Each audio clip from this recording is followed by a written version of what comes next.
Welcome to Unhinged with Coach and Time. I'm Coach. I'm D. That is not Tom. Exactly. This is Devante. If you may remember, he was here for our previous episode with Tom and I. He guest hosted. Tom could not be with us this week. He's off doing goodness knows what. Bullshit. Yes, bullshit. We'll go with bullshit. Yeah, that's right. But for this week, our episode title this week is Hanging with Heathens. So as me and Tom have mentioned before, we are both Norse pagans / heathens, and Devante is my Christian roommate. Yes. Now, when I say he is my Christian roommate, he is my very good Christian roommate. He is in my eyes, what a Christian should be. Non-judgmental, very nice, very sweet, very compassionate. He is very inquisitive, curious. He does ask questions when he does not understand something, but when he asks those questions and he gets those answers, he is not judgmental. That is one thing that I can say definitely in his defense, is that he is not judgmental in any way, shape, form, or fashion. I myself am bisexual. He does not care. We have had a gay roommate. He did not care. That didn't affect him whatsoever, even though, other people were like, well, this guy's gay. I don't know how Devante is going to feel. Devante didn't give a damn. This is his first full time stepping in as guest host, and we'll see how he does. For this one, we're gonna have some guests, some friends of mine that I've made during COVID. We're gonna have them on the show. We're gonna have them around to ask them some questions. Devante may ask his own questions. I have a list of about 25. I don't think I'm gonna get through all of these, but we'll see what happens. So Devante, for everybody that's listening for the first time, do you want to go ahead and give everybody a little backstory on yourself? Yes, and first, before I get into myself, I just want to, just give you kudos for just giving a great rundown of how I am, how I viewed in your eyes, and, and giving a good insight to the people about Brother Devante. You can call me Brother Devante. You can call me D. You can call me Diesel. You can call me Tank. Frank the Tank. He's a bad boy. Now back to this backstory. Yes, Beaumont native, 32 years of living. Just made 32 on April 21st. Shout out to the Taurus gang. If anybody believes in the zodiacs or whatever, right? Yes. And also, I love to call the bullshit antennas.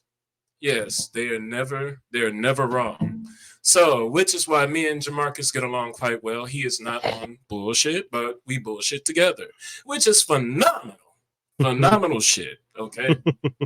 Look, now, I've been a young minister, since the past 5 years. I've been involved in my active current church since summer 2016.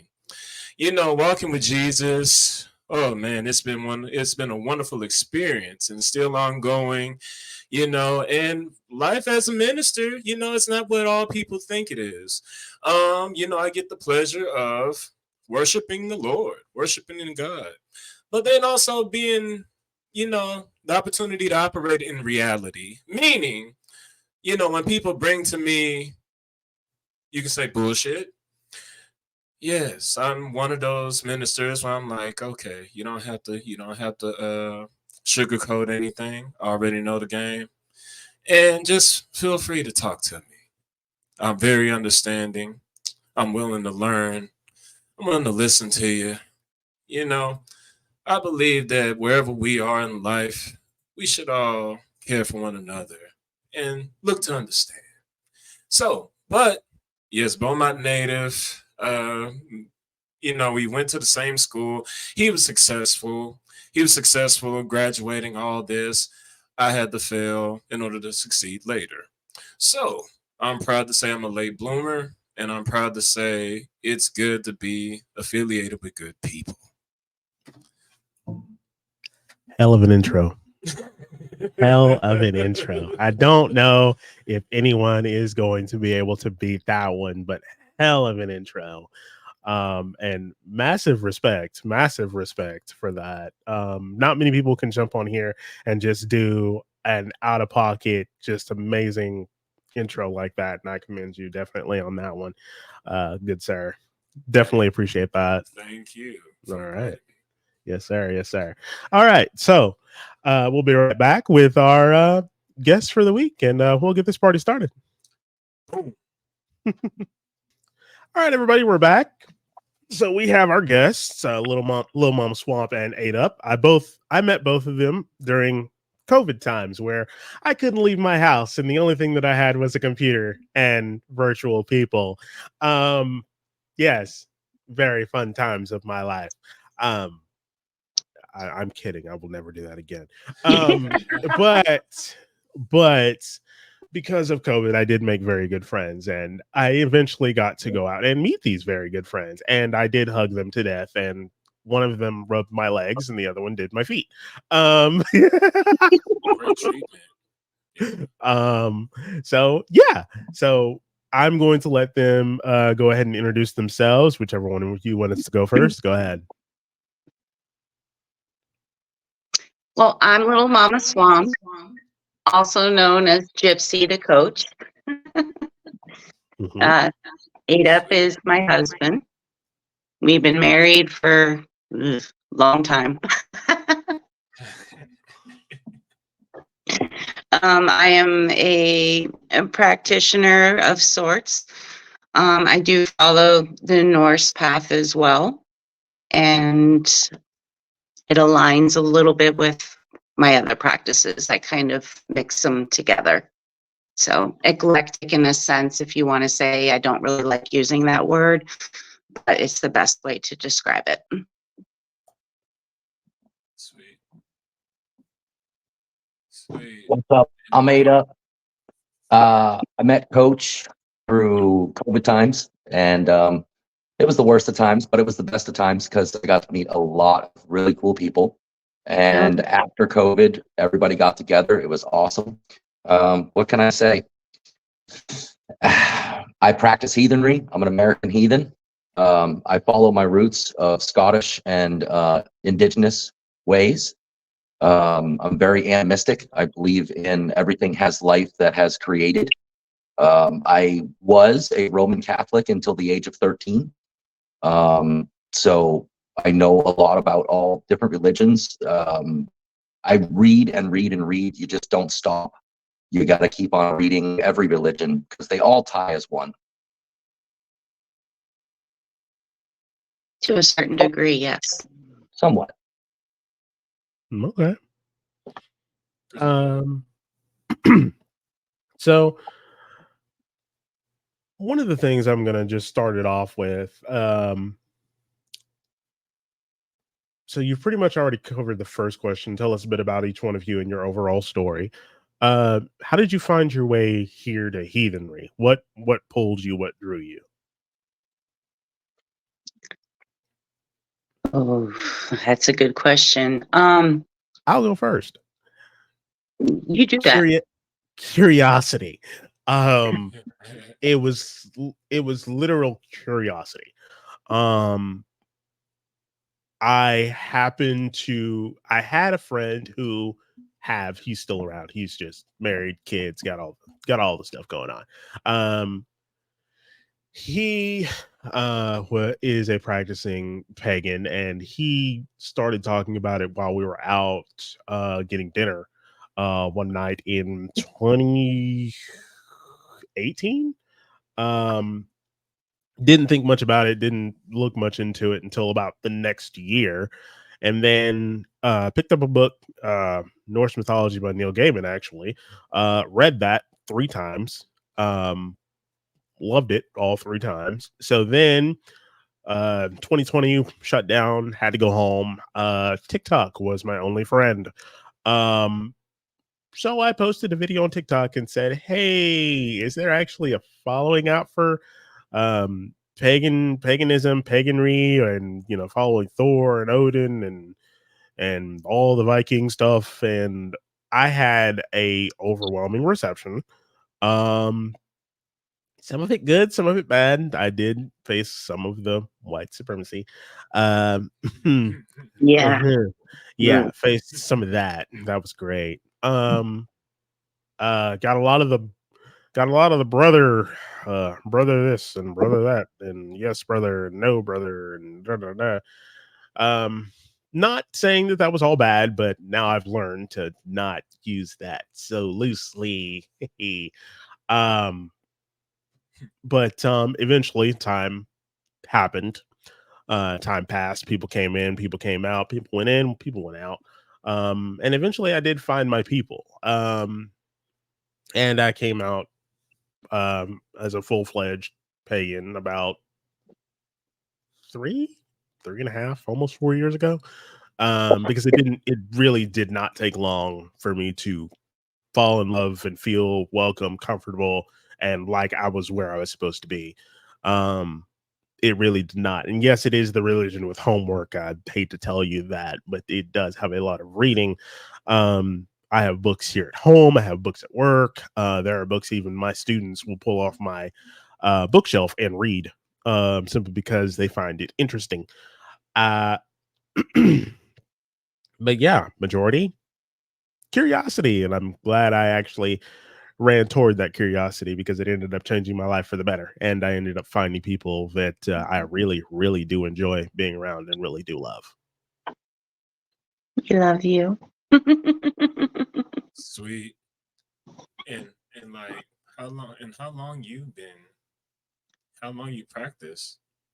Like, how do you mean? Like, how many years have I been doing it? Or, like I said, 3.5, almost 4. Who wants to go next?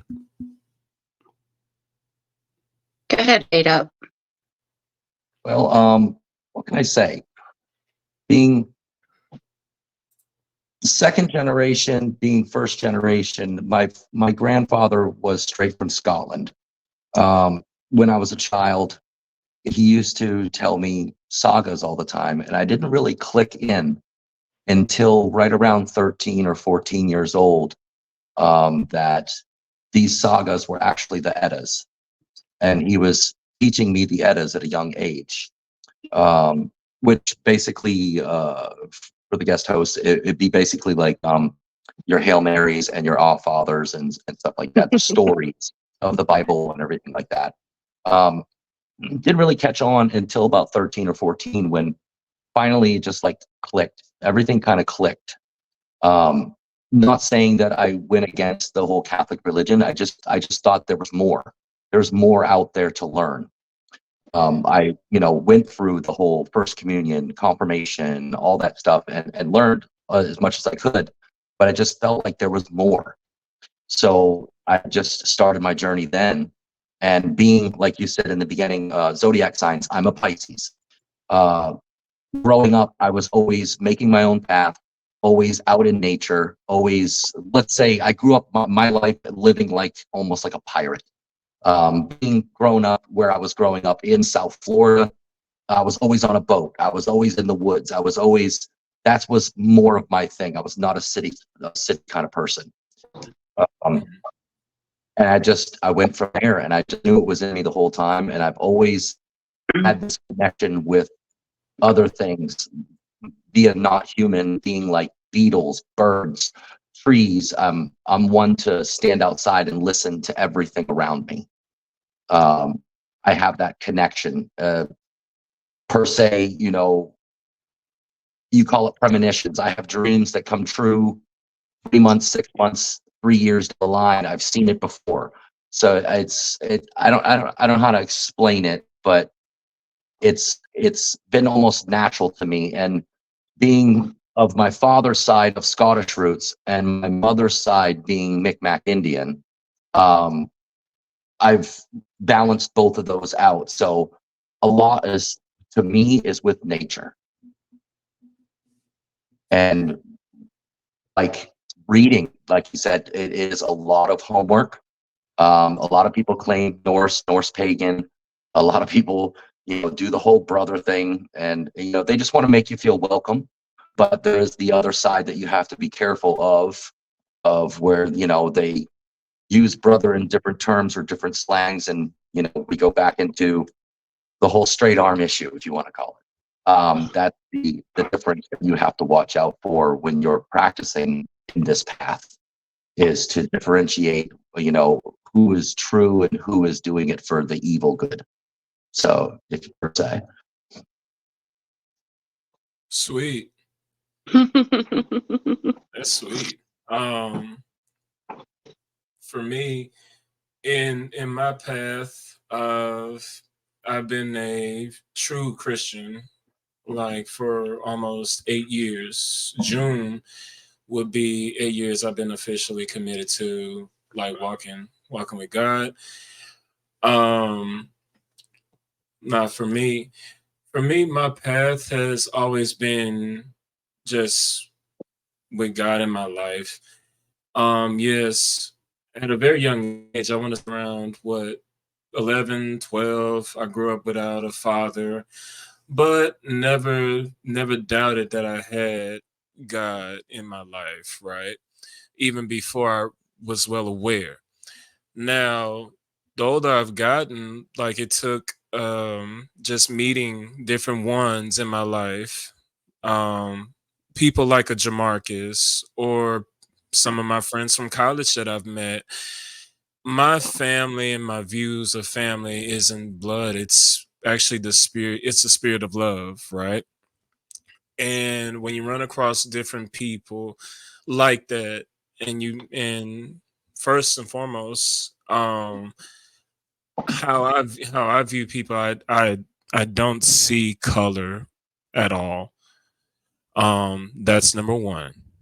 To me, that's the most important thing because I believe the most disciplined people are the ones that don't see color and they're not judgmental. Okay. See, during my walk of life, that's all I've really known. Now, of course, I've read different books, like looked at information on early civilizations, Aztec or the Mesopotamians or different groups. And what I come to realize is everything does have an order, and then there's some things that don't have order, but everything has a practice, and everybody's born of a different time or a different group or different places. And I think all walks of life eventually come together. And I'm glad to come into this manifold to, to sit with, with pagans. And it's funny because, you know, I haven't read a book on paganism, but just obviously from what I'm observing, it looks like the different walks that I'm hearing. And as I've gotten to know this guy, coach, who I also call the professor, one of the strongest guys I know, is a prime example of like there's nothing wrong with like being introduced to different walks of life and getting to know people. So yeah, my walk has always been with God, and I've never discriminated or sexualities or skin color or anything like that. Plus, shout out to baby girl who is a beautiful white woman. Oh. So I have to say something real quick before Okay. he steps in. In your introduction, I love the fact that when you said that you go with God, but you are accepting of all the other things without judgment. And I love the fact that you actually follow your good book because you do Yes. not judge other people. And you got that wrong, by the way. She's a POC. She is actually. She is. Oh. She is. See, Oye, papi, ¿qué pasó? I'm the same way when it comes to it. I think no matter what, if you want to say color, there is no such thing as color, gender, or anything. We are all human. That's all that matters. 100%. Last but Sweet. not least. Gypsy. Okay, so my background's a little bit different. I guess to say I was raised in the best of both worlds. I was raised, one side was Catholic and one side was not Catholic. um, let's just say the marriage didn't work, but here I am. My mother was a practitioner and my father was a Catholic. So everything that I learned as a small child being raised by my grandparents and my father got completely flipped when I finally got to meet my mother and started down my path of what I do. Let's just say paganism, we'll call it that. So I don't have any, or I never had any problem with Christians as long as they respected me, I respect them. If they have a question, I would answer that question. Because I was raised both ways. So I understand both sides in a sense, to a certain degree. But I leaned more towards paganism for very personal reasons in my life. That my practice became extremely important to me. I lost my parents at a very young age. I lost my entire family by the time I was 26. And that really kind of set me to my belief system. That played a big part in it. But that's for another time. Right. But yeah, that's my background. So,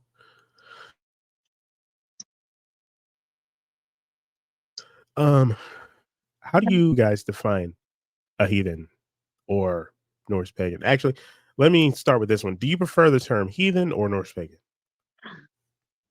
I prefer the term heathen, to be honest with you, because heathenry kind of aligns with everything that I do. Norse pagan, Norse is just a part of me, a part of what I do. I'm married to one. So, it kind of integrated. We do workings together. We do things together. So it kind of integrated, but it also integrated in a different way for me because, as you know, Coach, I think we've had this conversation that I'm a death practitioner and that's what I do.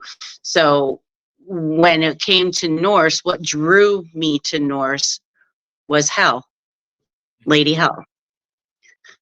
So she's just one aspect of a couple that I incorporated into my practices.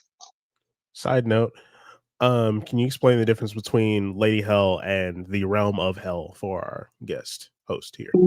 Yes. So Lady Hel is actually, she oversees the dead. She's actually a very compassionate person. She's a loving person, a caring person, versus Hell, where your religion says we're going to go. I find Hell, your Hell, comforting, if that makes any sense. Right. That's home. That's home. In Norse, we have the different worlds. So Hell is where, what's his name? Nidhogg holds all the people that are not so good in the world. I guess that would be Hell's Hell. It's actually the North. In the one aspect, Helheim. Helheim is where Hell lives, Lady Hel. Sorry. I'm nervous.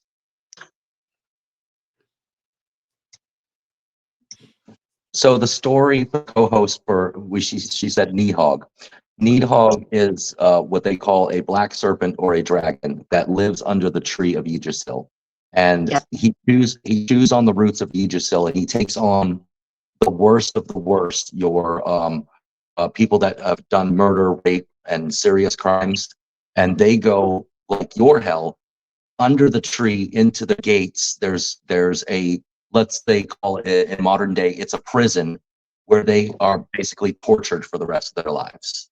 They're not allowed to live comfortable. So remember, I don't know if you remember, but we kind of had that conversation a few years ago where you asked about, you kind of asked about afterlife, and then I explained about Valhalla, hell, and then there's a deeper part where you don't want to go no matter what happens. Right. That's what I was talking about. That where you don't get to rest peacefully. That is where I was saying you don't want to go. You don't want to be around Needhog. You don't want to be there because there is not a good place to go. Valhalla is more of you die in battle, you get to fight and die every day until the end of the world, and then you really don't get peace. People So think that's the heathen equivalent of heaven. It's not. So It's in my not. perspective to the co-host is, I, as a heathen or Norse pagan, if you want to call it, would rather go to hell because it's a comfortable place to live.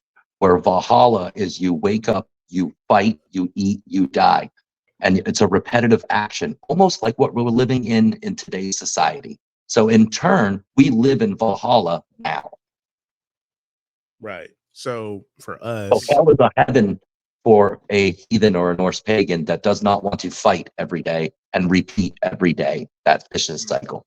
right. So there are some in our belief system that would, say that um I fight a battle every day because of my disability. And so, when I die, I'm going to go to the glorious Valhalla. Well, I've had to tell people that's not what I want at all. Because as they said, I've been fighting every day of my life for 30 years. So if I have to live on this earth for another 60, uh yeah, no, send me to hell, please. Because give me a I'll be rest. I'll be there to take care of you. I'll meet you Thank you. there. I'll be Thank there you. first. You know that. Thank you. So Um to get the I perspective, Frank the Tank over there, because I love that one. Since I was 13, I've been practicing, and I am now 46. So I do have a lot of experience. I'm not new to the whole thing. So there is a lot of knowledge in this show right now. right. Yeah. Look good, man. For, for me, it's this is, I would say, the newer path for me because I've been on this one for probably about as long as Coach. I'll be 50 this year. I could talk about things of the occult all day long, but that's not what this is about. But I'm still semi new to this, just a few years in as well. Okay. And then so for A, because he didn't get to really answer the question, do you prefer heathen or Norse pagan? Me, heathen, Yes. because Norse pagan to me, the way I reflect it via on TikTok and certain things, Norse pagan to me, when you watch it, and I try to explain to people, is that they look for Odin, they look for this, they look for guidance, they read the books. It's almost like the Bible 2.0. Heathen to me is freedom from freedom. I am free to do what I want to do without telling telling Norse pagans. Now, I'm not saying all Norse pagans. I'm just in a broad aspect. Norse paganism to me, I kind of went away from it because it's more of like, you got to do this if this is going to happen, or you got to read this book if this is going to happen. Being a heathen, you should be free to do what you want to do at any time. Right.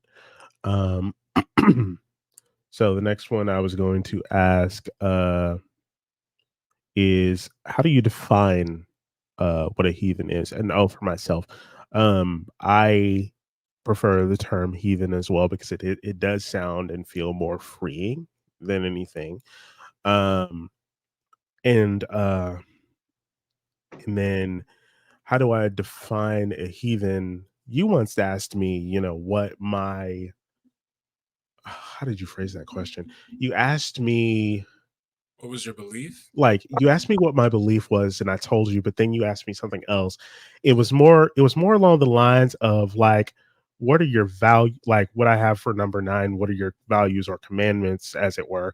Now, and like I told you, we really don't have those per se. Um, our rules, well, what I was always told is, be a good person, help those that can't help themselves, and defend those that can't. Now, in the eyes of the pagan slash heathen community, for some, I am someone who cannot defend themselves. So, based on the fact that I have a disability. However, I have been working for 4 years to undo that. And people respect me. I'm liked, apparently. You're Uh, loved. yeah, by you guys. Yeah, Um, and me. I said you guys. But so for us, that's kind of what our commandments were. Like, we don't have something like the 10 commandments. We do have something called the 9 noble virtues. However, her face, uh that, yeah, and his face, yeah, we do have that. However, um that has a little bit of a history behind it, and Yeah. go ahead. So the 9 noble virtues that everybody swears by is, the 9 noble virtues. Aleister Crowley made those back when all the great arms were around with the little Newtsy symbols. So those are a big red flag if somebody says they follow the 9 noble virtues. There are so many other virtues, and being a heathen, your virtues are what you live on a daily practice. You shouldn't have to follow someone else's virtues. They're all just guidelines. But again, when somebody puts up 9 noble virtues, I try to discuss with them, what does that mean to you? Because there could be a serious red flag or a misunderstanding. Yeah. Okay. Could anybody list the noble virtues? Yeah, give me I one would love second. to see that. You guys mind if I pull it up? No, go ahead. Okay. So let's see. See, I think, in my personal opinion, when it comes to the 9 noble virtues and like the new Norse pagans, a lot of new pagans obviously have come from switching over from like Christianity or Catholicism or something along those lines. So they're used to having that, what's the word I'm looking for? The structure. So when they're looking into Norse paganism or some other type of paganism, they're looking for that structure. Mhm. And I think that's why people, especially the new ones, they swear by the 9 noble virtues because that's what it says and that's how it should be.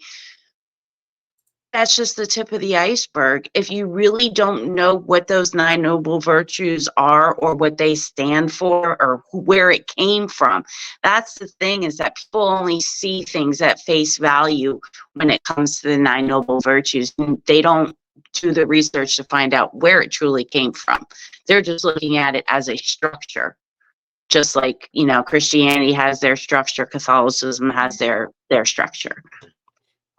So the nine noble virtues themselves are, as you can see over here and on the screen share that I have, courage, I face my fear and defend my family and kindred from all dangers. Discipline, I do what is necessary and right of my own accord without bribe or threat. Fidelity, I am true to my family, friends, kindred, and those who I pledge my service. Honor, I stand by my oaths and honor my ancestors by keeping my name pure among the kindred. Hospitality, I share hearth, food, and drink with my friends, my kindred, and the weary traveler at my door. Industriousness, I take joy in labor and hold nothing back from the work I pledge to do. Perseverance, I press on against all odds until my goal is met, the task is finished, and I have done all that I have said I will do. Self-reliance, I learn skills and grow strong so that I may earn my way in the worlds and be no burden onto others. Truth, I seek the truth, even when it may be hard truth. I speak true words or stand in silence, and I defend the truth from those who do not honor it. So those are the nine noble virtues, really. And we do have those. However, as it's been stated, it's for some, for a lot, it can become a giant red flag. Yeah, they're good virtues to live by, but it was adopted as a contract for an initiation through certain people that are not good. So Right. it kind of ruined that whole nine noble virtues because it was adopted as a contract, basically as an oath to get into a certain group where you would shave your head nice and closely. Right. So they kind of adopted it and took it over. So it kind of, that's the big fight between Norse paganism and white supremacy. So it's, Okay. So with the nine noble virtues, so it was a way to be able to like come into like paganism or being a Norseman. Basically, well, no, the nine noble virtues were written way before. They were mhm, adopted in the 70s. I believe it's the 70s, for the white supremacy people. They kind of stole it. Um, okay, they're almost basically like the commandments. Thou shalt not, love thy neighbors, thou shalt not steal, stuff like that. But like I said, they used it for a bad thing, and they kind of discredited the nine noble virtues. So I mhm, try to okay, explain to people that it's a good guideline to read, and if you can follow it for what it is for face value, and not go deeper and watch who you talk to about it, because there are certain groups out there that pray and look mhm, for their next person to bring into that group. So that's the constant battle that we're trying to fight via on social media and everywhere else, to make sure that there is the right knowledge being put out there, so you're following the right path and you don't get involved in something that you're like, uh-oh, red flag. got you. Well, I definitely appreciate that. Um, like commenting on the Ten Commandments, from Christianity. Well, I know I know before Christianity really took form, well, before Christ came, um, all we really had was the law, which that only pretty much kept structure to prevent death. Um, because a lot of these things, um, law pretty much was only going to lead to death at some point. It was just a way of pretty much ordering us to behave a certain way, or it was an easy way to cast judgment, to be able to stone someone if they had to, or you can say whatever, basically the judge sin. And I appreciate the explanation, but I think a lot of it, after a while, like you both said, you prefer the term heathen. A lot of the freedoms I can relate to, because you know to me, being a Christian, in my experience, is living in freedom. Freedom to decide what I would and would not do, or in this case scenario, like how I chose to be on the podcast tonight. Now I think that's pretty good, so Okay. So, and I believe you guys kind of like answered this as far as white supremacy. How do you view? What are your views on it in heathenry in in a few words, maybe about 6 or a sentence, what are your views on white supremacy and heathenry?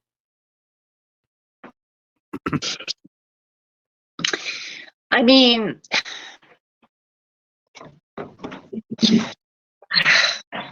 white supremacy and heathenry. I mean, white supremacy isn't good no matter what path it is, to be honest. I mean, let's be real. But again, it's they have the choice or the freedom to practice how they want to practice. And if they're choosing to be white supremacists, that's on them. Yes, it sucks for everybody else, but that's their choice. Yeah. It's, I obviously I don't agree with it at all. But who are we to say that you shouldn't practice heathenry because you're a white supremacist? I mean, let's think about it. They're trying to take back their faith, their path, the Norse path, oh, we're all blonde hair, blue eyed, and we're white. And that's not the case. But in their eyes, that's all they know because that's all they see in their generations. So I don't know. I don't agree with it, but who am I to say that it's wrong? You can't. That's like me, saying that, well, that coven over there is different from that coven. That coven shouldn't practice, or that coven shouldn't be saying, it's the same thing, no matter, it's a revolving circle. Just keep your primacy and keep yourself away from me, and I'll do my thing, and we'll be fine. I don't, no, I don't, no. Mm-mm. I hate to say it, but we don't have that right. We don't. You're right. That's how that's how they choose to practice. That's who they choose to present themselves. That's how they present themselves. Then they deal with the consequences that come along with it, or whatever happens. Right. I totally agree. It is freedom to practice, and it's an individual's choice to say yes or no. So if you do not agree with it, that is your personal opinion. It is, some people look at it as sucking. Some people look at it as a good thing. At the end of the day, I have to agree with Little Mama Swamp that it is a freedom of choice. And if it's not a good choice or a bad choice, but who are you to say what an individual person practices? That is up to them to figure out. At the end of the day, it's none of your business unless they make it your business. And then there are certain ways to take care of it. Mm-hmm. Do I per se say white supremacy is a good thing? No, because we all kind of figured out that basically everybody originated and nobody is of true this color white that they call of. We all have, well, what is it called? Pigments. Melanin. Nobody is actually white or black. There is different shades. And so there is no technical white. No. So what they have in this day and age as the blonde hair, blue eye, somewhere down the line, they're not pure blood. That is gone. Well, on a scientific fact, though, if they technically really wouldn't be pure, because us blue-eyed people, we all come from one ancestor. So they call it the mutant. I don't know what ancestor, I'm not going too far back, but that one ancestor is what gave blue eyes in the world. So to sit there and be a white supremacist, knowing that at some point you or your family along the line somewhere was dark at one time, because everybody is different shades of brown. There is no white. There is no clear. There is nothing. It might be peach, but it's a different shade. Everybody has melanin. Everybody. And we're all the same. except I have blue eyes. So here's a couple that I tend to get often. Is prayer required, and do you have a church? When I'm asked if I have a church, I tell people my church is outside. Um, Outside, nature, grass, trees, sunlight. You guys know who I am. I like being outside in the sun. I like being outside. Um, is prayer required? No, not really, because half the time the gods don't even much care. Now we do offerings, we do ritual offerings, things like that for them. But overall, like prayer, asking the gods for anything, we don't really. I don't. Well, I don't. Let me say it like that. I don't do that kind of thing. That's another part of. That's another one of those freeing things for me that's different here versus Christianity. Is because is that I'm not required to beg or No. feel like I'm begging for anything. What do you guys think? So for me, when people are, oh, what church do you go to? I tell them the earth is my church, the outside, the nature, just like you. Do I have a place where I hold ritual? Absolutely. I have an indoor ritual spot and an outdoor ritual spot. Um, I honor my ancestors. I honor the ancestors. I don't necessarily work with the gods. Now, do I venerate hell? Yes, I do. But I'm not asking for anything. I'm just showing appreciation for who she is and what she does. I'm not asking her for, I'm not giving offerings to, oh, love me, take me, love me, help me. Not going to happen. I just do it more or less to show appreciation. In my area, my work area, upstairs, I'm working on putting back up my indoor cemetery where I have both ate up in mine's ancestors. We make a whole little inside cemetery, and then come Samhain or Halloween, that is the time where we honor our ancestors the most, and we invite them. We make a meal, the whole nine. But I don't pray to the gods. I don't ask the gods for favors. Absolutely not. I'm a godless heathen. Ate up. I do two different things. For one, I'm very animistic. I am outside, definitely. We've already discussed this. That's where I do most of my stuff, and I do it on the go. Do I have a certain spot where I do things? No, my ADHD takes me where I need to go. As for the side, I do venerate certain things, and I go far as back as pre-Norse pagan. I am more Anglo-Saxon, and I follow more of the giants and the Jotun and the dragons. I practice draconic heathen, so more of your elementals per se.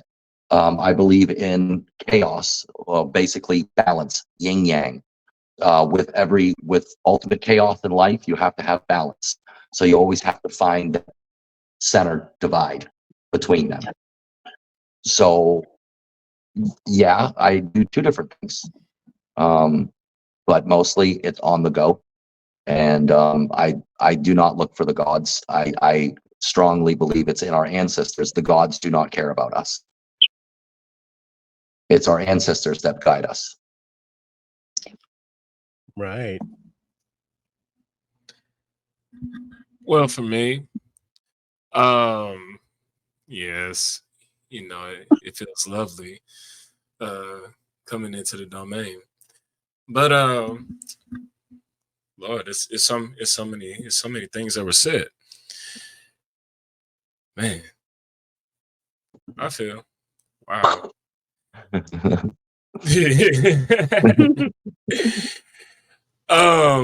Well, first off, yes, I do have a church, but I say to a lot of people, church at Beaumont, and they always ask me, "Oh, where is that? Why? Why is it called that?" It's literally the name of our church, where you're in Beaumont and your body is the church.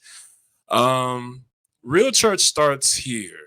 It starts here with us as individuals, because we ourselves, our bodies are a temple, right? And we have rituals. We call it prayer. We call it worship. We call it different names. But most importantly, our body is a temple. It's a church, and we each have morals, and that's what we keep in them. And for me, prayer is required for me because I can speak anecdotally throughout my life. Yes, prayer is what keeps me calm in a lot of situations. And also, I do believe, I think both of you talked about balance. I'm a believer in balance because I learned in this walk that it's not all about the peaches and cream. It's a lot of times you get grimy and you get dirty, and you have to be able to do the work. Mhm. Believe it or not, I'm a witness to this because literally my mind had to be revamped. It had to be changed. So yes, prayer, yes, it is optional. I'm also a believer in that because there are mornings I wake up and then sometimes I might forget to have my talks. But then hey, but that's what I believe, that we all have forgiveness in each of our practices. We don't get it perfect always, but I think that's what we all can relate to. Right. So, And see, that's also, one of the questions, is making mistakes acceptable here? Because I've had instances where I make one little mistake, or I miss a church sermon or something, and immediately, like, I'm cut from the, oh, what was I doing? I was 17, doing a teaching on Wednesdays. Basically, I was teaching on Wednesdays in the last church I was in when I was 17 years old. Um, once again, 17 years old, senior in high school, doing all the senior things for high school, uh, Mm-hmm. and my church. And I mean, I've told you two guys this. I don't know if you've heard this story, but uh, yeah, I'm 17 years old. I'm teaching this class on Wednesdays. Well, spring semester brings baseball, and baseball brings in a very busy coach. So my practices are ending 6, 7 o'clock. Church is at 7. So I'm literally getting out of getting out of baseball clothes, jumping into normal clothes, jumping in my mom's car, going to church, not stopping to eat, not stopping to do anything else, going straight to church. I missed it. I was late by 5 or 10 minutes a couple times. And then after, like, I think the second or third time, even though they knew like what my situation was, I was taken off of the teaching thing. Um, and then about a month later, I missed a Sunday morning service because I had to take senior pictures for my mom. And it wasn't even a choice. It was, you're doing this. You don't have a choice. Mm-hmm. And it's for my mom. Who am I to tell my mom no?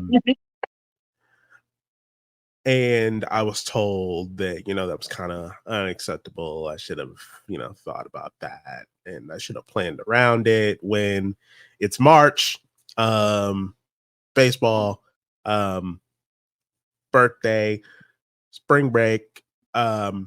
senior, high school. No. Family should always come first, and your mama always comes first. And if she wanted that picture, you were taking those pictures. Exactly. Yeah, I didn't have a say in that. And then the other part of it was, they were hyping Texas Bible College like so hard. Yeah, I was supposed to go to Bible college at 18. Yeah, that was a thing. And then I refuted it and said, no, I'm going to go to Lamar. I'm going to go to, Lamar University, going to go get a 4-year degree and, be awesome, be great, and, do what I want to do. I really think that was the start of my kind of rebellious Christian phase. And they didn't like that. Even one of the church kids didn't like it, and he goes, no, you're gonna go to Bible college because your body and soul is gonna tell you differently and you're not gonna like it. So yeah, I ended up point blank after that minute. I cut out. Like, I was just like, okay, I'm done, I'm over this, I quit. What actually broke the camel's back was the fact that I missed a Sunday morning service because I was dog tired from getting home from Jasper, Texas after a baseball tournament my senior year. I got home at like midnight, didn't go to bed till like 2 a.m. And woke up at 8. I remember getting up, and this is how fuzzy that memory is. I remember waking up at 8, getting up, standing up, walking to the bathroom, brushing my teeth, then nothing. And then I remember being in my bed, it's 11 o'clock, and I shot up again, and I was like, oh my God, I'm late. And I'm pulling at my mom, trying to get her to take me, and she goes, dude, you are dog tired. I found you on your feet asleep. And I'm like, but I never do that. I can't do that. And she goes, no, you were leaning against the vanity with your toothbrush in your hand, standing up asleep. And yeah, that was the end of that. So I went to church that evening, apologized profusely, even after the talk with my mom, where she told me God is not going to send you to hell and burn you because you take a rest day. Right. Yeah, went into church, apologized profusely, apologized to everyone profusely. I was also told, stop worshiping the way that I was, because, back when I was in church and I worshiped, I walked around because I couldn't really stay still. But I was told, to stop doing that after. So that broke the camel's back. I called my mom. My mom was not happy. She walked in there, told that pastor that you don't tell my son what to do, and she pulled me out of there, and I never went back. And then after that, it was just the compounding of all of it, basically, just getting to me, and I'm just like, okay, I'm done. I'm out. I quit. I went to college and just looked around, and I'm like, okay, if this isn't a fit, then something else is. And I found my fit after college, but yeah, it was a whole compounding mess of just crap that finally caused me to move on. And now I'm not saying that, it taught me nothing, or that, the values that my parents taught me growing up meant nothing, because their view came from Christianity, and they raised me in a Christian home, which thankfully they did, because if they hadn't, then I'd probably be a lot less patient than I am now. But also just a lot of the restrictions that I felt didn't fit with me. So I found elsewhere, where now it's a mixture of two parts of my life, my parents and then me, what I bring into it. And then, of course, what all of you have also taught me and brought into my life at the same time. But yeah, that's my little tangent there. So, and that actually pulls into another part of it. For you, how does heathenry differ from Christianity? I've kind of already gone over it for myself. So what do you guys think? So I think, I mean, like I said, I was fortunate to have both growing up. But our generation, because we're older than you guys are, Mhm. our generation was a generation that everybody was Catholic where I grew up. Everybody went to church. It was forced upon you. You didn't have that freedom to think. And I think kind of listening to your story a little bit, Coach, it was that, you were finally getting old enough to where you were able to start making your own mind and saying, hey, this isn't for me. Whereas on the other hand, with me, I had the best of both worlds. The difference between Christianity and heathenry for me is a lot. It's a lot more freedom. It's a lot like, I don't have to worry about, they sent me to Catholic school. That didn't last long. Okay. I that didn't last long. That was like my father and my grandparents' last ditch effort to beat the practices out of me that were not Catholic like. They wanted me to be that Catholic child. In those days, it was a lot different than it is now, and it was very abusive mentally, emotionally, physically. When you go to Catholic school with nuns. um, so for me, it's freedom. Heathenry is freedom. Paganism is freedom. It's being spiritual in your own way, finding who you are, finding out what you're about, not being told what you're about. That's the difference for me. I don't know if that was a good explanation, but that's the best way I can describe it. Right. Heathenry to me is breaking free from the monotony. There is absolutely nothing wrong with going to church, going to a congregation, and going to a congregation. I mean, if you didn't go, your body is your temple, and you get to do your own religion at your own time, anytime you want. Going to a church and going to a congregation to me is hanging out with your peers and learning stories, guidelines, and books. It's all stories. Well, again, reason why I left the Catholic Church is not because I did not like it. It was the same old story. And I wanted to learn more. There has to be more. So that's why I explored. And that's the difference between Christianity and heathenry for me. It's not, I didn't like it. It's just, there has to be more to the story. Because Christianity is post heathenry, well, Norse pagan. So the story goes on. So it's a constant battle for, let's just say, the old movie Johnny Five. More input, more input. I need more input. I need to learn more. That's the difference for me.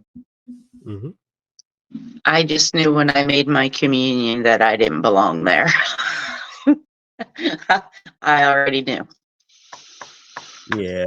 After all the you can't do this and you can't go there, and you can't listen to that, and I got in trouble for listening to a George Strait country song.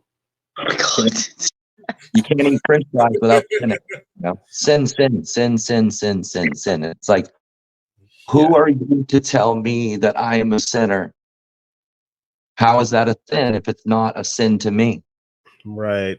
Yeah, I got in trouble for listening to a George Strait country song, and George Strait he doesn't cuss at Yeah, all, if I any, know. in any of his music. Mhm. Yeah. And all of his stuff is like great. Yeah, I got in trouble for that. I'll never forget that. I also remember that me and my mom got in a car crash, and it happened to be the homecoming dance, and yeah, I was told I shouldn't go to that because dancing was against God. Yes. I was told that I should not go to my homecoming dance because dancing was against God. So Yep. was watching TV. Yep. Yes. Who is a human being reading a guideline, trying to make up rules for thee? Right. That's Yeah. why I'm a heathen. It was that, and then there were such like rules for women that I'm just like, I can't be here and hold I my get damn that. tongue. I can't be here and hold my tongue because women couldn't wear pants, they couldn't cut their hair, they had to wear their skirts, they had to, oh god, it was just so much, and I was just like, I can't do this. Coach, I was such a tomboy that when it came to church time, it literally took both my grandparents and my father to chase me up and down a 3-story house to put a dress on me because I was such a tomboy. I hated dresses. I used to get my hide tanned to get into that dress every Sunday.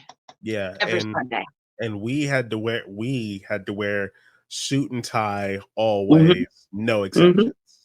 Yep. No exceptions. And I'm just like, we live in Texas. It's 95 degrees.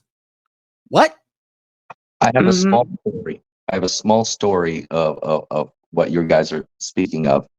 Yeah. I lived in West Virginia for a while, and I was working at an Applebee's as a cook. I worked Sunday because in West Virginia it's very Bible Belt. It's the day of the Lord. Nobody works on Sunday. Everybody goes to church. And They would Applebee's. leave the church and they would come to Applebee's and they would yell and scream at us that we were working on a Sunday, but yet ordering food. Where's the hypocrisy?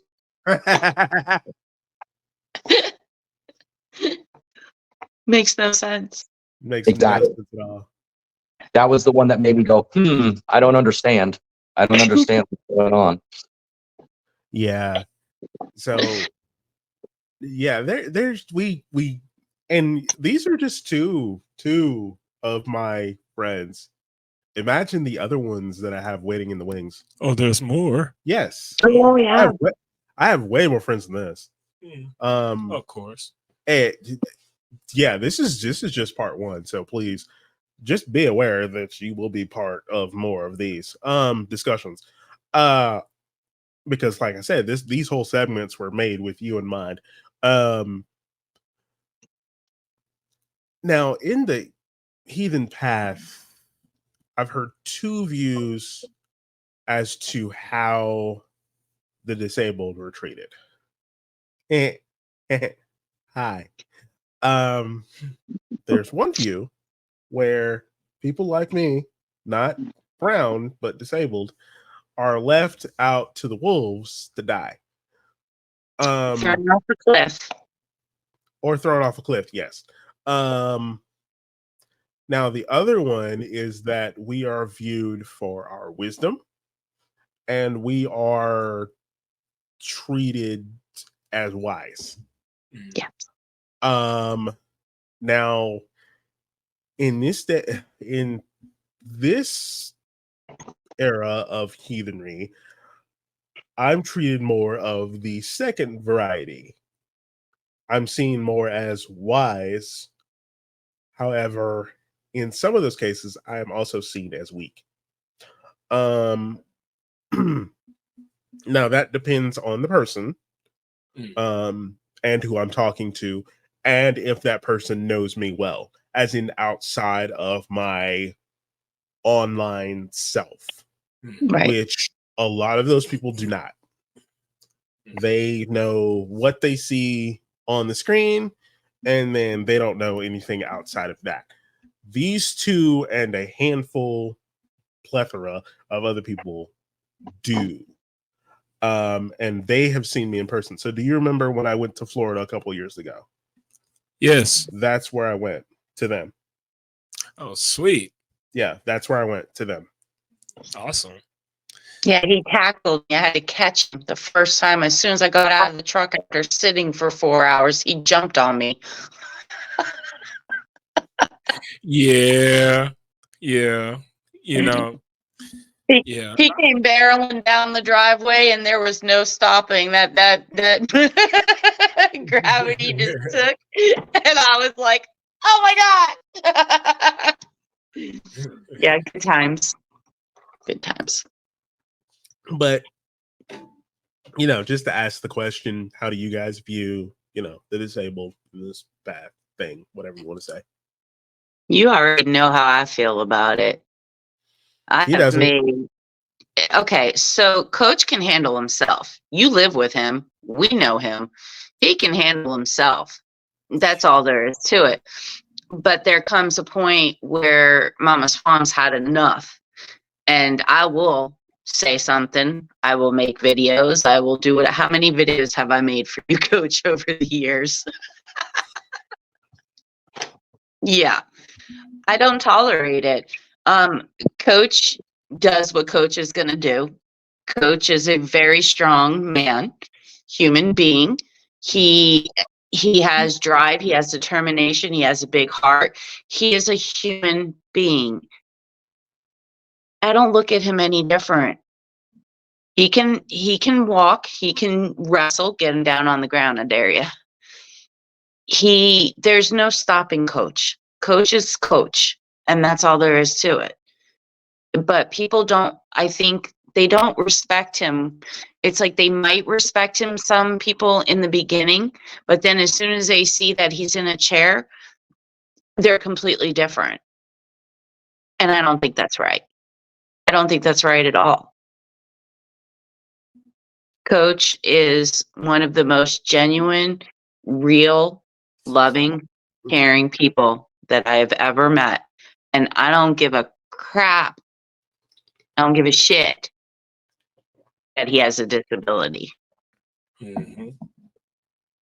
And I will help him in any way that I can. And he got plenty of help. Oh yeah. I took care of him. Especially because I walked in the house and my feet were like, I had bunions on top of freaking bunions, and I had, I don't know, whatever the hell else. They were a hot mess. Yeah, my feet were a hot mess. Like I could barely walk around. And like I wasn't gonna say anything. Like I was not going to say anything, but like I had to get up and do something, and I'm just like, I don't want to get up. My feet are killing me. And it wasn't because of tiredness, it's because my feet were absolutely fucking destroyed. So, and I didn't think about it. I guess I had forgotten or whatever. And so, she got wind of it, and she brings out this whole freaking care kit for my feet, and she fixed my feet within like 20-30 minutes. And then ADUP comes in with the fucking cocoa butter and just starts rubbing my fucking, like, what the fuck? Yeah. Well, quick background, D. I worked in nursing for 18 years. So I knew that when he said his feet hurt, he had an issue, and he had an issue. So we had to fix the issue, because that would have costed him a lot of money and time at the doctors if we didn't fix him. Me, I'm just a good friend that's hook the brother up. That's all. Oh yeah. So that manual wheelchair that's outside. Mm-hmm. That's them. Whoa, you know what? Y'all are very good at what y'all do, because I use that thing every night. Every night. Y'all are very good. Very good. Yeah. Man. Yeah, that's them. So while I was in Florida, when I left for Florida, that wasn't there. They got that for my use for traveling, because obviously I can't take the big electric one anywhere, because I'm fuck trusting the airport with that thing. Yeah. Especially after what they did to my last walker. Yeah, no, fuck that. So they got that for like what, $20 from some meth heads on the corner.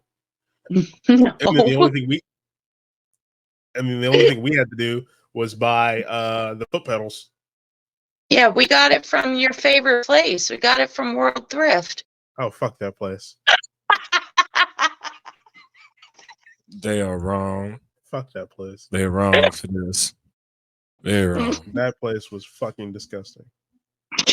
That's World horrible. Thrift looked like the fucking place where roaches roam all around the fucking clothes, and you're just like, you pick something off the fucking rack, and you're like, "How much is this? 3 cents?"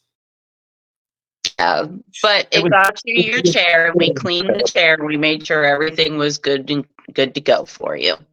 It was the experience, Coach. It was the funness of Florida.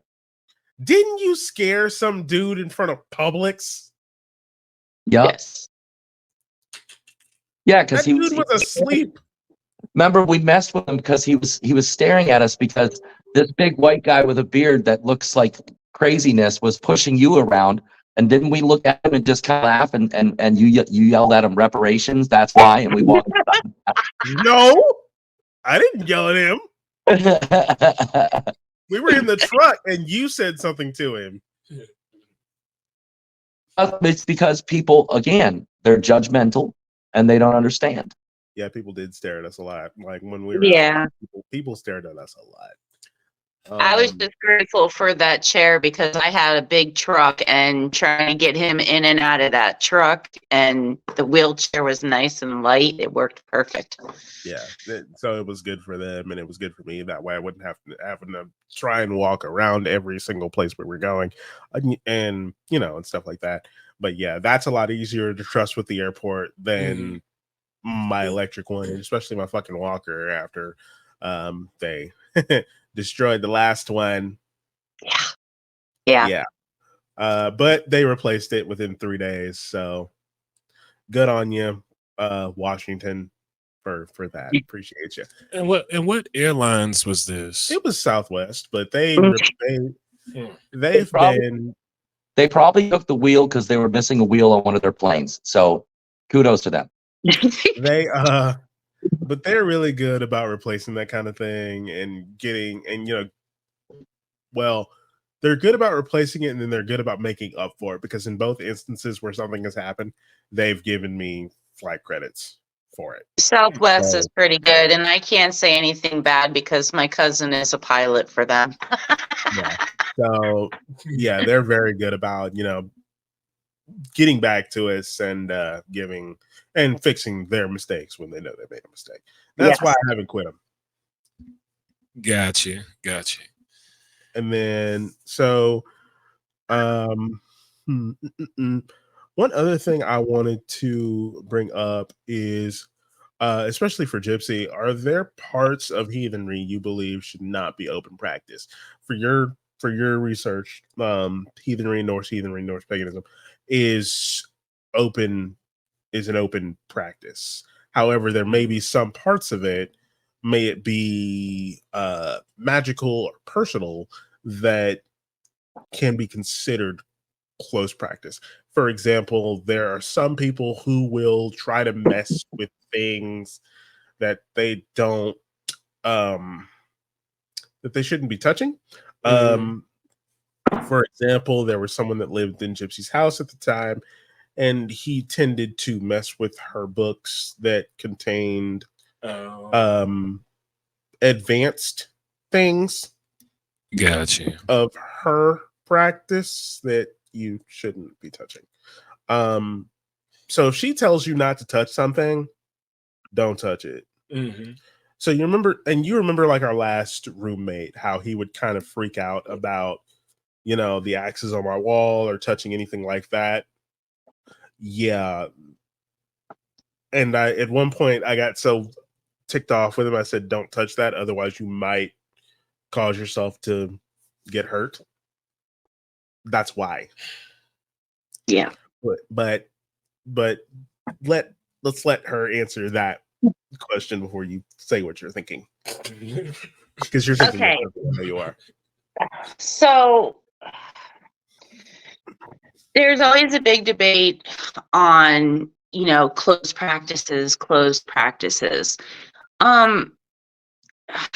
And cultural appropriation and all of that when it comes to the magic or any type of thing. You can always gain knowledge from every little aspect of all traditions. But there are certain traditions that do have closed practices. Now, as far as Norse, I do not believe that there are any closed practices. I know people practice Sather, but it's not closed. I'm the worst person to ask about this because I truly don't believe in any closed practices except for things when it comes to passed down from generation, lineage, culture within your, where you grew up. Other than that, everything's a closed practice nowadays, it seems. You go to TikTok, witch talk, everything is a closed practice. Everything's it's not. It's not. The knowledge is out there. If you want the knowledge, going to seek the knowledge. Now, if you stumble across something, as you were saying, like my book, for instance, if you stumble across something and you really know that you shouldn't be messing with it, but you do mess with it, it's a fuck around and find out kind of thing. Mm-hmm. You're gonna learn. You're gonna learn one way or the other, and that's really for anything, really. And if it's truly a closed practice, then nobody's going to know about it. Only the people who do it. And they're not on TikTok and they're not on social media sharing it with everybody. A truly closed practice is a practice that is hidden from the world. And it's only a select few. There you go. Yeah. As Coach was referring to this former roommate, people like that are very delusional. Because when I step into, Coach's room, I mean, first I respect the boundaries, as he would respect my boundaries. That's why me and him get along as well as we do. As far as like just if I were to stumble upon like books or like certain merchandise that a person has, my first thought is honestly, I would even turn my eyes away because that might not be something that they want me to see, or if I would ask first, for permission. Everybody deserves to have that type of respect, especially when you're walking into their home, their domain, or whatever the case may be. But as far as like open practices, I know that in my settings, like where I live, I have I keep my prayer life pretty private. Um, I don't just go out and do things for the for the public eye.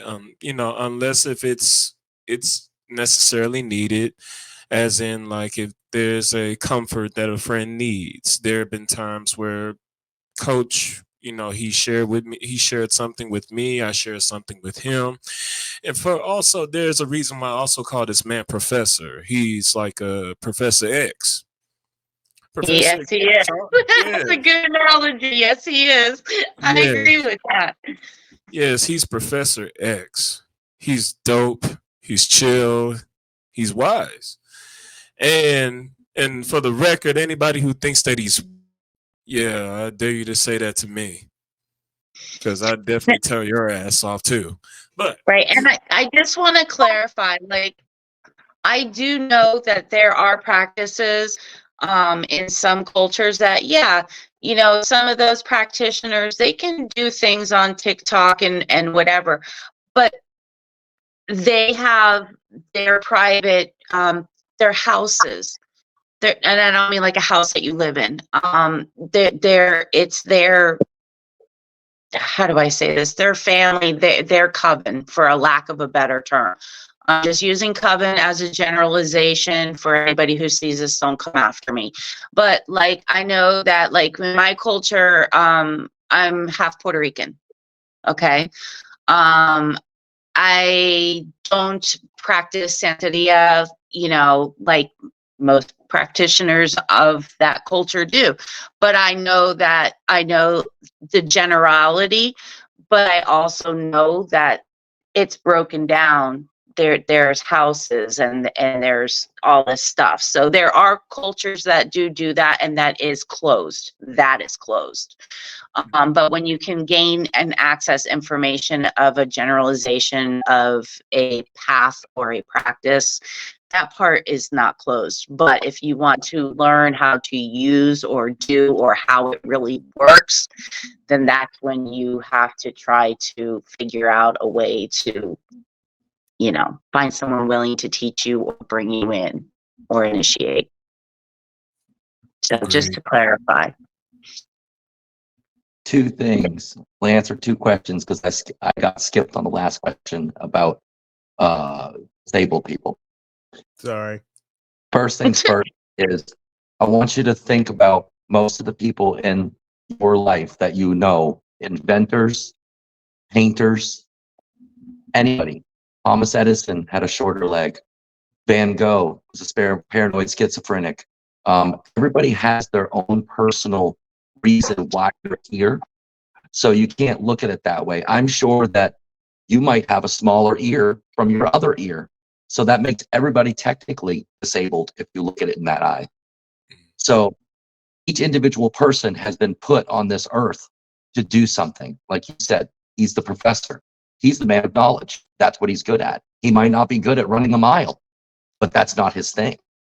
Everybody has a purpose.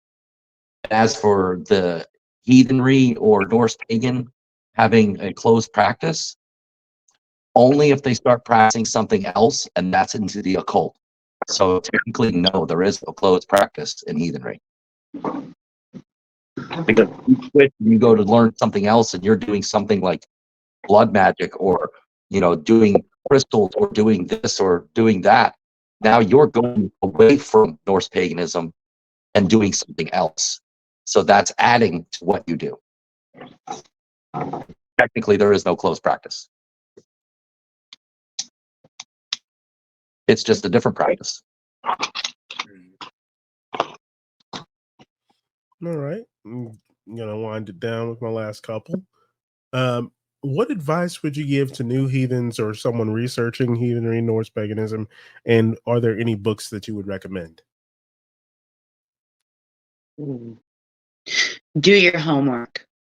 Research everything. Question everything. That's what I tell everybody. Question everything and don't just read one book. Read them all. Don't believe. Don't fall into the category of getting into a group right away and learning from that group. Learn from everybody, because that one group might only be stuck on one way, where the group will be stuck on another way. Take every book with a grain of salt. Yep. Learn it for yourself. Don't be taught it. Yep. Yeah. Definitely definitely don't just follow what one group does. It's all UPG. Try to learn from all different kinds of people within the path and find your own way, and never ever let anyone in this path try to guilt you or chain you up using fear, saying that if you leave, I'm going to do this to you and wreck this and and your life and do this to your life and that's your life. Don't let anybody control you through fear, especially in this path. If something doesn't feel right, walk away. Absolutely. Away. Trust your gut. Yes. And if you have a problem with something or someone, talk to that someone. Have a one-on-one with that someone. Yep. Don't go through their chiefs or whatever. Talk to that person one-on-one. Have that conversation, clear that air, and make those bonds that really matter. As far as books, I mean, there's a plethora of them out there, but of course, I'm gonna always recommend the Lovable, Norse Mythology by Neil Gaiman, and of course the Eddas. Read those, Yeah. and just anything in general that you want to research within heathenry. Research it to your heart's content. Stay away from Um, Disney movies. Stay away from Always, Disney movies. always Yes, research, always research who wrote that book to make sure it doesn't fall back to that little Nutsi symbol, yeah, because there are a lot out there. yes. Yep. Just definitely be careful of your surroundings, of the people that are around, because there are some people who are of that variety that don't like, yeah. You have plenty of scammers and merchants out there.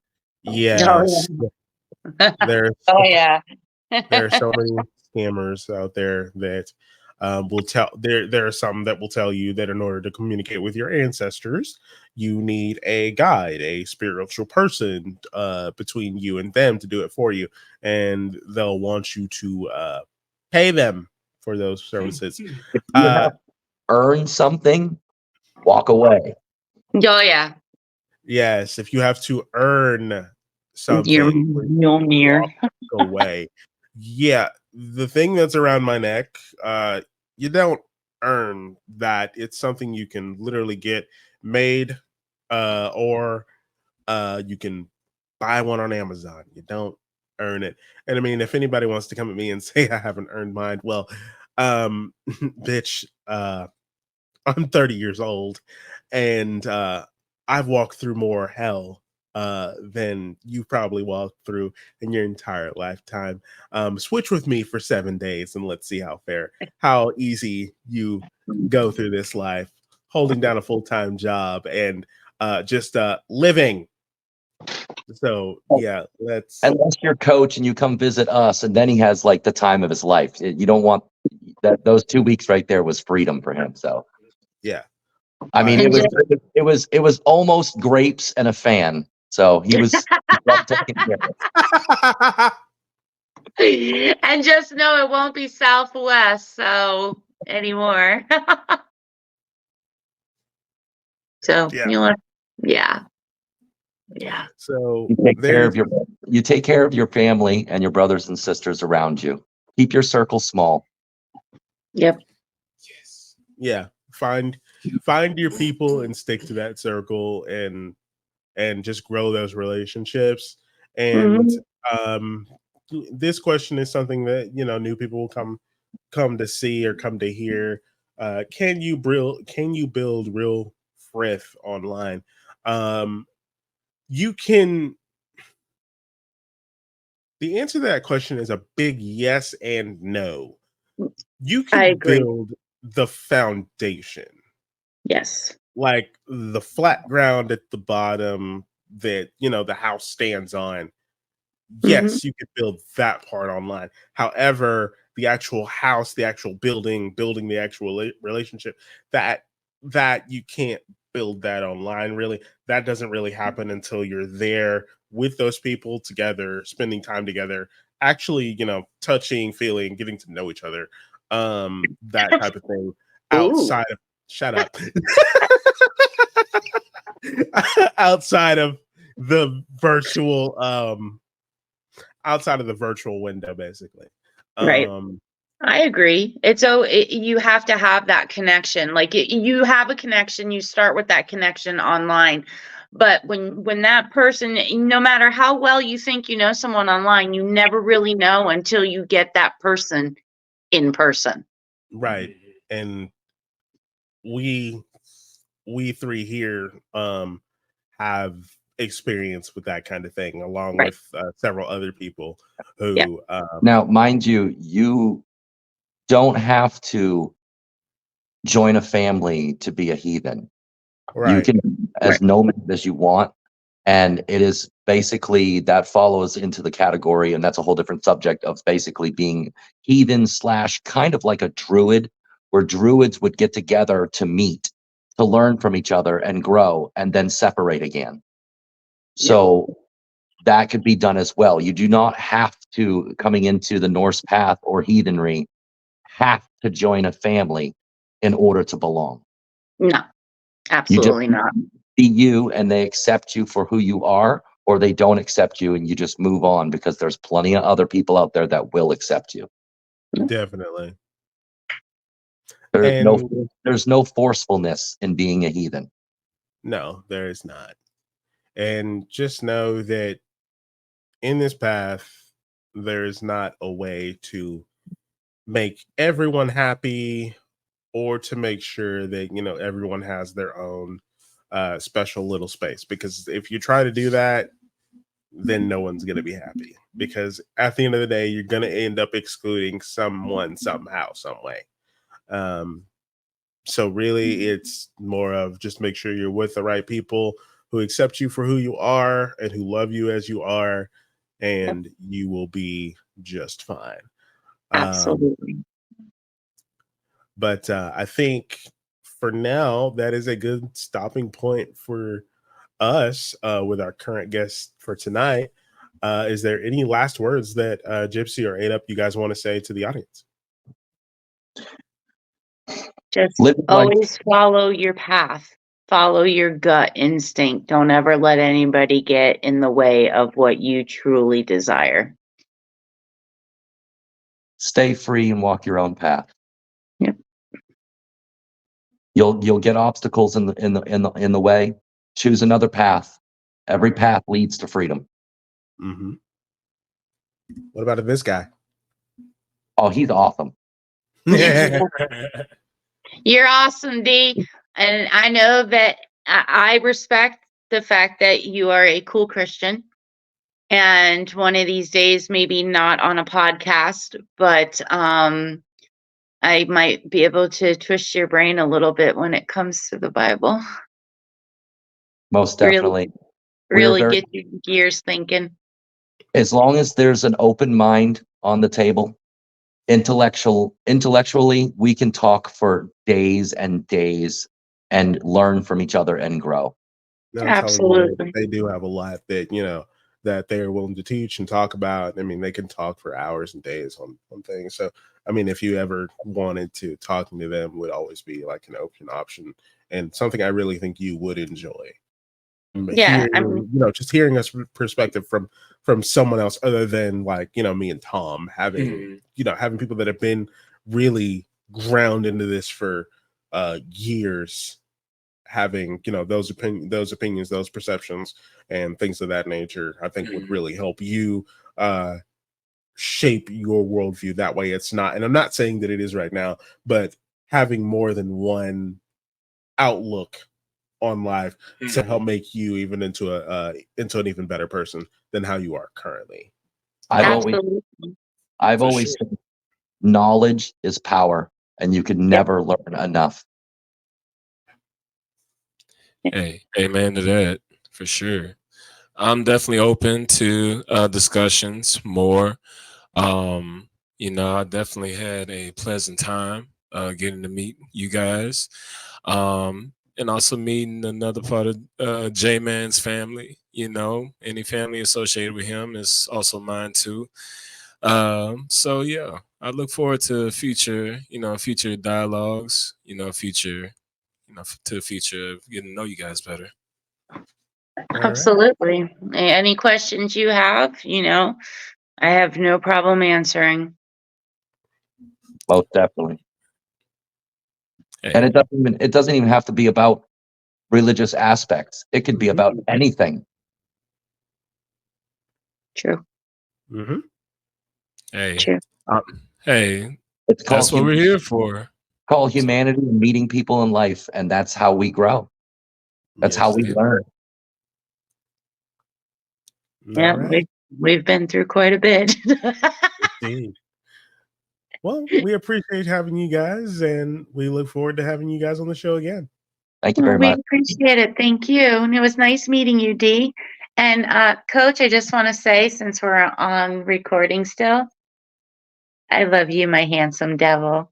I love you too. Bye, guys. Bye.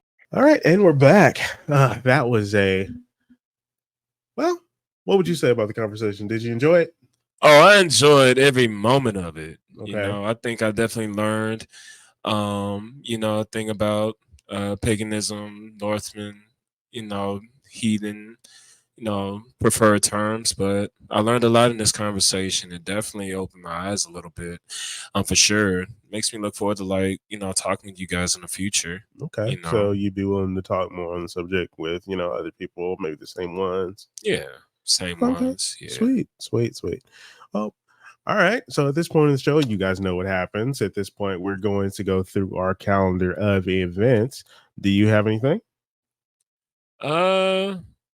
Anything coming up within the next couple weeks to a month? No, just some personal travels. You may catch me at TikTok here and there, but I like to surprise folks. So, just be on the lookout for like different TikTok vids and in the future over the next couple months. So yeah, holla at your boy D Diesel. So what's your TikTok handle so they can find you? Oh man. Actually, I don't even bro _ Devante. Okay. I had to think about it. That's your okay. So that's his TikTok. We'll have that in the show notes, and then it'll probably appear at the bottom of the screen as a lower third here later on, or it could be appearing right now. Who knows what's going on in post? Otherwise, as always, we have our open mic nights. For example, open mic at 409 Bar and Rooftop Tuesdays at 8 p.m. That's here in Beaumont, Texas. That happens every Tuesday night. So feel free to go out. And if you have the courage in you to give comedy a shot and be like old Tom, go ahead, be my guest, because I'm not funny. And then also, we also have open mic at Texas Rose Saloon on Thursday nights at 9 p.m. That's on South Martin Luther King Jr. Parkway in Beaumont, Texas, 77701. Nice little bar that's always open, always happening, always got stuff going on. So if you also feel the courage, you can try your luck there as well. That is once again every Thursday nights at 9 at the Texas Rose Saloon. Hopefully next week we'll have Tom back. However, if we don't, it looks like that I have a good, solid, and dependable backup guest host for the future. Hey, just call me. You got you. Looks like he's up for the job. So looks like I got a second, just in case I can't be here, or just in case Tom can't be here. We got somebody to fill in for us. You hear that, Tom? Your job's on the line. Yes, it is. All right. Well, I'm Coach. I'm D. And we've been doing that bullshit very well on that bullshit. And we'll see y'all next time. Bye, everybody. Peace.